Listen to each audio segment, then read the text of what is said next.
First Minister, the UK Government's Statement of Funding Policy, published at the time of the Comprehensive Spending Review, states that the direct Barnet consequential for Wales from the HS2 project is 0%. The corresponding figure for Scotland and for Northern Ireland is 100% Barnet consequential. Will you confirm that that is the case? The consequential from HS2 is £755 million for Wales.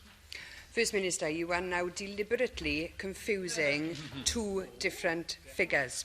Wales will see an increased consequential as a result of an overall increase in the UK Department for Transport's budget. That's overall, an overall increase in the transport budget. But Wales is missing out on a much more significant increase because, as the Treasury confirms, Wales will not receive a direct consequential from the HS2 project.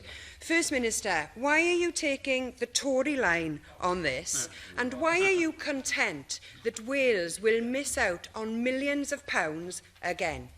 Well, just to explain the way this was done, the HS2 funding was put into the departmental funding line, the DEL of the Department for Transport, which is why we get a consequential. We would not have had a consequential if there'd been a separate DEL, as they tried to do with the Olympics. But because the funding is going into the Department for Transport budget, we then get a consequential. So we have had a consequential as a result of HS2 of £755 million. That does not explain why Scotland and Northern Ireland are in a different position. Now, the delivery body for HS2 is HS2 Limited and not Network Rail. Unlike Network Rail, HS2 Limited is not devolved to either Scotland or to Northern Ireland.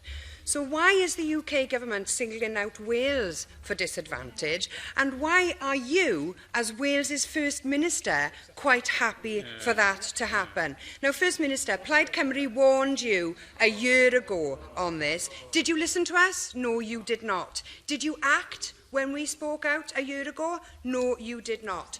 Don't the people of Wales deserve better than a passive First Minister? Well, what the people of Wales deserve is to be told things as they are. And the reality is that as a result of the representations we made to UK Government, the HS2 funding was placed in the DEL of the Department for Transport, and as a result, we've had a consequential. If there had been a separate DEL, we'd have had nothing at all.